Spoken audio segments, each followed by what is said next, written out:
Happy everyone. Pondicherry யூனிவர்சிட்டியிலிருந்து நமக்கு CUT UGக்கான provisional rank list and provisional selected list release ஆக ஆரம்பிச்சிருச்சு. ஸோ இந்த ரேங்க் லிஸ்ட்னா என்ன, செலக்ஷன் லிஸ்ட் இதெல்லாம் எங்கே பார்க்கறது?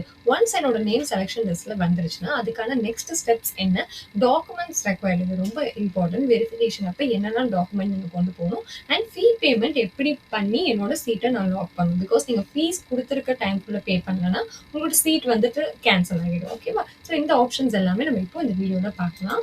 ஸோ ஃபஸ்ட்டு வந்து அட்மிஷன் பேஜ்குள்ளே போய்க்கோங்க. அங்கே உங்களுக்கு இந்த மாதிரி ஒரு நோட்டிஃபிகேஷன் வந்திருக்கும் for UG and 5 year integrated course.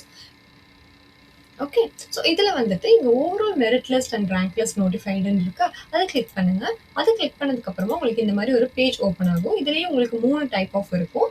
ஒன்று PG, UG and ITEP program, NCET exam எழுதுறவங்களுக்கு. பட் இப்போ நம்ம பார்க்க போகிறது இந்த யூஜி ப்ரோக்ராம்க்கு தான். ஸோ அந்த ஆப்ஷன் நீங்கள் கிளிக் பண்ணுங்கள். அதை கிளிக் பண்ணதுக்கப்புறமா உங்களுக்கு இந்த மாதிரி ஒரு பேஜ் ஓப்பன் ஆகும். ஸோ அதில் கோர்ஸ் வைஸ் உங்களுக்கு rank list and selection list வந்துட்டு வந்திருக்கும். ஸோ செலெக்ஷன் லிஸ்ட் வந்து நம்ம 3 வரைக்கும் இருக்கும்.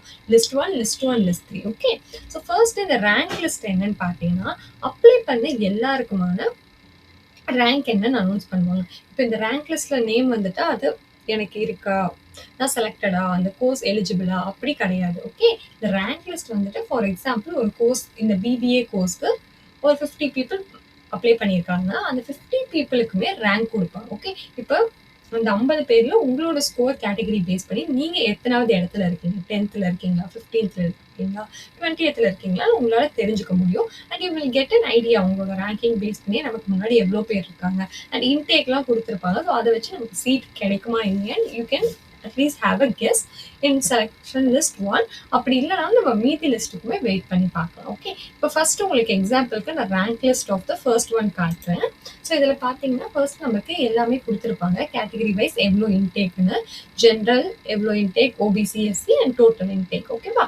அதுக்கப்புறமா நமக்கு இந்த மாதிரி ஒரு ரேங்க் லிஸ்ட் அப்ளை பண்ணி எல்லாருக்குமே உங்களோட name, form number, CUET application number, category, either you belong to PWD category or not, and உங்களோட ஸ்கோர், அது பேஸ்டான ரேங்க், இது எல்லாமே நீங்கள் கரெக்டாக இருக்கான்னு ஒரு தடவை வெரிஃபை பண்ணிக்கணும். ஏதாவது தப்பாக இருந்துச்சுன்னா உடனே மெயில் போடுங்க, ஒரு கால் பண்ணி இன்ஃபார்ம் பண்ணுங்கள். பட் மேக்ஸிமம் மெயிலும் கரெக்டாக போட்டுருங்க.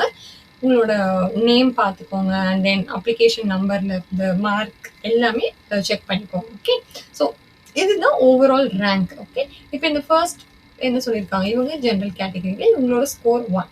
ஸோ அப்போ இவங்க தான் வந்துட்டு அவங்க எடுக்கப்போ ஃபர்ஸ்ட் ரேங்க் பேசிஸில் செலக்ட் பண்ணுவாங்க. ஓகேவா? அதுக்கு நெக்ஸ்ட் செகண்ட், அதுக்கு நெக்ஸ்ட் தேர்ட், அந்த மாதிரி வந்துட்டு ரேங்க் வைஸ்ல தான் அவங்க செலக்ட் பண்ணி செலெக்ஷன் லிஸ்ட் கொடுப்பாங்க. ஸோ இதுல இந்த செலெக்ஷன் லிஸ்ட் எப்படி இருக்குன்னு நம்ம பார்க்கலாம். இப்போ ஃபர்ஸ்ட் ஜென்ரல் கேட்டகரியில ஃபர்ஸ்ட் 10 ரேங்க் எல்லாமே ஜென்ரல் கேட்டகரியில வருது. ஓகே, ஸோ இங்க கொடுத்துருக்காங்கல்ல ஜென்ரல் இன்டேக், எந்த கேட்டகரியில அவங்க எடுத்திருக்காங்க அப்படின்னு சொல்லிடுவாங்க. நெக்ஸ்ட் இப்போ ஓபிசிக்குன்னு பார்த்தீங்கன்னா, ஓபிசி என்சிஎல் கேட்டகரி இருக்கா, இதுல 11, 12, 13, 15லாம் இருக்குது அந்த ரேங்க் படி. இப்போ இங்க இருந்து பாருங்க, 11th OBC, 12th OBC, 13th OBC, அதுக்கு அடுத்து இருக்க ரேங்க் 15th ரேங்க். கரெக்டா? ஸோ அதனால தான் அங்கே கேப். அதுக்கு அடுத்து ஓபிசி எந்த இடத்துல வராங்க, 25th ரேங்க். ஸோ அந்த ஆர்டர்ல அவங்க வந்துட்டு எடுக்கிறாங்க. ஓகே, ஸோ எந்த ஆர்டர்ல நீங்க ரேங்க் ஸ்கோர் பண்ணிருக்கீங்களோ, இப்போ ஃபர்ஸ்ட் 10னா ஃபர்ஸ்ட் 10 பிக் பண்ணுவாங்க, அது 10க்குள்ள இல்லைன்னா நெக்ஸ்ட், அந்த மாதிரி எடுத்திருக்க ஆர்டர்ல தான் அவங்க பிக் பண்ண போறாங்க. இதுதான் வந்துட்டு ரேங்க் லிஸ்டோட யூஸ். ஓகே, இப்போ எனக்கு தெரிஞ்சிடும் ஓபிசியில் ஃபர்ஸ்ட் 10னா இங்கேருந்து இப்போ நான் 10 கவுண்ட் பண்ணிட்டு வரேன்னா எனக்கு 29th ரேங்கோடய முடிஞ்சிருது ஓபிசி கேட்டகரினா. எனக்கு அப்போ அந்த இடத்துல சீட் கிடைக்கிறதுக்கான சான்ஸ் கம்மி. அதுதான். ஓகே, அதே மாதிரி ஒன்னொன்றுக்கு கொடுத்துருக்காங்க. ஸோ இதை வச்சு உங்களுக்கு கிளியர் கட்டான ஐடியா கிடைச்சிருக்கும். இப்போ நம்ம நெக்ஸ்ட் அவங்க கொடுத்துருக்க நோட்டிஃபிகேஷன்ல என்னெல்லாம் இம்பார்ட்டன்ட் பாயிண்ட்ஸ்ன்னு பார்க்க போகிறோம். நமக்கு overall merit list and selection list 1 release ஆயிடுச்சு. ஸோ இதுக்கு இப்போ நீங்கள் இந்த செலெக்ஷன் லிஸ்ட் ஓகே, இந்த எடுத்து கொடுத்துருக்க கோர்ஸை நான் செலக்ட் பண்ணி ஃபீஸ்லாம் பே பண்ணி அட்மிஷனுக்கு போகிறேன் அப்படின்னு நினச்சிங்கன்னா நீங்கள் என்ன பண்ணணும்னா, ஆன்லைன் ஃபீ பேமெண்ட் பண்ணணும். எப்போக்குள்ள 2nd August 11:59 PM நீங்கள் எவ்வளோ சீக்கிரம் பண்ண முடியுமோ பண்ணிக்கோங்க. Last time there will be delay. And உங்களுக்கு கிளாஸ் எப்போ வந்து ஸ்டார்ட் ஆகுது and physical reporting for selection list, இது எல்லாமே இன்ஃபார்ம் பண்ணுவாங்க.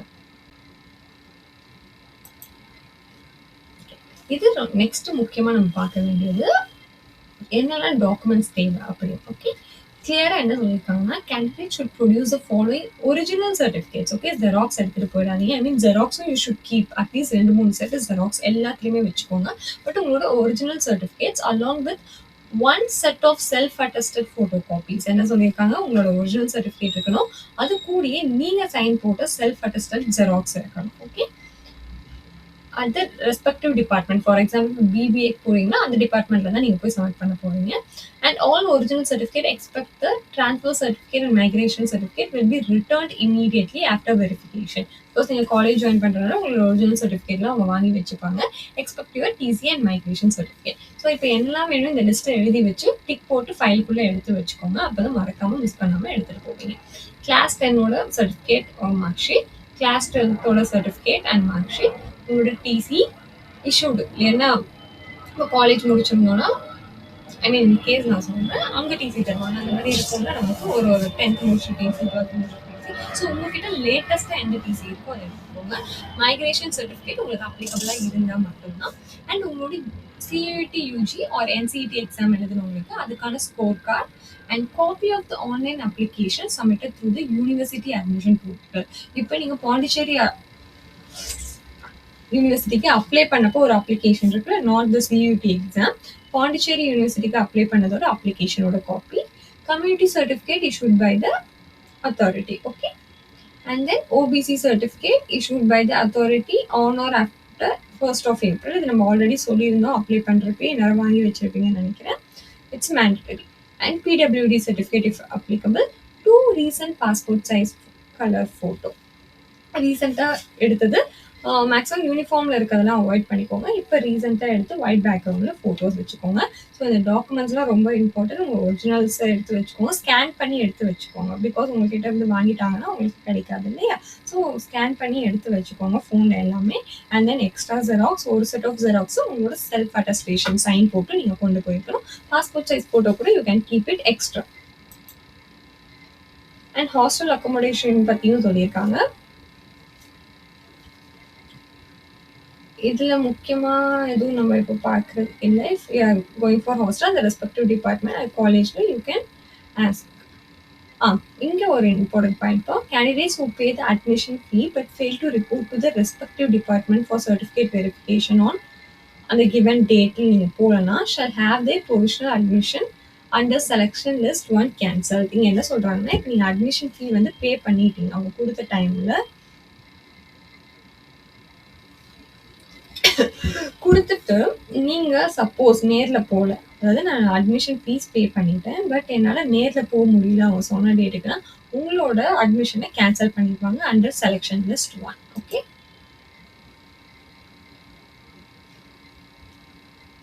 நெக்ஸ்ட் பாயிண்ட் வந்துட்டு உங்களோட online admission and fee payment. இதில் நீங்கள் உள்ளே போயிட்டு either you are interested or cancelling அதுவுமே நீங்கள் கொடுக்குற ஆப்ஷன் இருக்கும். ஓகே, அதுதான் candidates included in selection list 1. இது எல்லாமே நான் சொல்கிறது இப்போதைக்கு செலெக்ஷன் லிஸ்ட் 1ல் நேம் வந்தவங்களுக்கு shall confirm that willingness by paying prescribed admission fee. So நீங்கள் அங்கே ஒன்ஸ் லாகின் பண்ணிங்கன்னா நீங்கள் எவ்வளோ அட்மிஷன் ஃபீ பே பண்ணணும்னு சொல்லுவாங்க. ஸோ அதை நீங்கள் பே பண்ணாதான் உங்களுக்கான அட்மிஷன் சீட் கன்ஃபார்ம் ஆகும் அண்ட் நேரில் நீங்கள் போகணும். Okay, and candidate selected for admission to more than 1 program shall be permitted to pay fees for only 1 program. They are advised to exercise due care while selecting the program. Okay, இப்போ என்ன சொல்கிறாங்க, இப்போ நீங்கள் மோர் தேன் 1 ப்ரோக்ராமில் உங்களுக்கு selected ஆகிருக்குன்னா you can be paying for only 1 program. And candidates already admitted to 1 program and subsequently selected for another program shall first discontinue from the earlier program through the admission portal. இது வந்துட்டு சில பேர் கேட்டிருந்தீங்க, இப்போ first எனக்கு ஒன்று வந்திருக்கு அப்போ நெக்ஸ்ட் ஒனுக்கு நான் வெயிட் பண்ணுமா இல்லையான்னு. இப்போ உங்களுக்கு ஒரு செலெக்ஷன் லிஸ்ட் வந்து ஏதோ ஒரு கேட்டகரியில் ஆல்ரெடி நீங்கள் போயிட்டே, பட் நெக்ஸ்ட்டும் நீங்கள் வந்து எனக்கு அந்த கோர்ஸ் மூலியமாக போகணும்னு நினச்சிங்கன்னா இதை நீங்கள் டிஸ்கண்டினியூ பண்ணிவிட்டு நெக்ஸ்ட் ஒனுக்கு நீங்கள் கண்டினியூ பண்ணுற மாதிரி இருக்கும். சைமல்டேனியஸாக ரெண்டும் பண்ண முடியும். Okay, and then candidates who have paid the admission fee shall report in person to the concerned department. So இதில் வந்து நீங்கள் என்னெல்லாம் கொண்டு போகணும்னு பார்த்தீங்கன்னா உங்களோட ஃபீ பேமெண்ட், இப்போ நீங்கள் ஃபீ பே பண்ணுறீங்களா இந்த அட்மிஷனுக்காக அதுக்கான ஃபீ பேமெண்ட், அண்ட் நான் சொல்லியிருந்த ஒரிஜினல் சர்டிஃபிகேட் அண்ட் அதோட செல்ஃப் அட்டாச்டு ஃபோட்டோ காப்பீஸ். எல்லாமே பொறுமையாக எதுக்கு நான் படிச்சு சொல்கிறேன்னா இது எல்லாமே இம்பார்ட்டண்ட்டாக இருந்துச்சு. ஸோ அவங்க என்ன கொடுத்துருக்காங்கன்றது உங்களுக்கு தெளிவாக சொல்லுவாங்க தான் நான் வந்துட்டு சொல்கிறேன். ஓகே, அண்ட் இது நான் வித்ட்ராவல், கேன்சல் அட்மிஷன் பத்தி சொல்லியிருந்தேன்ல அதுதான். Candidates who wish to discontinue the admitted program shall log into the university admission portal and select cancel admission. So உங்களுக்கு எனக்கு வேணாம் இந்த அட்மிஷன் சைக்கிள் எனக்கு வேணாம்னு நினைச்சீங்கன்னா இந்த ப்ரோக்ராம்க்கு இதுக்கப்புறம் கண்டினியூ பண்ண மாட்டோம் or you're not interested, you can go and do the cancel admission program and you will be getting the refund. Okay. இப்போ இதை நான் எங்கே போய் பண்ணணும்னு பார்த்தீங்கன்னா இங்கே அதே பேஜ் தான் அட்மிஷன் போர்ட்டல் போன இடத்துல லாகின் ஆப்ஷன் இருக்கும். நீங்கள் லாகின் பண்ணீங்கன்னா உங்களுக்கான கோர்ஸ் எவ்வளோ ஃபீஸ் பே பண்ணணும் அது எல்லாமே தெளிவாக சொல்லியிருப்பாங்க. ஸோ இந்த provisional rank list selection list பற்றின டவுட் எல்லாம் கிளியராக இருக்கும்னு நினைக்கிறேன். வேறு ஏதாவது டவுட் இருந்தால் கமெண்ட் பண்ணுங்கள். See you in the next video.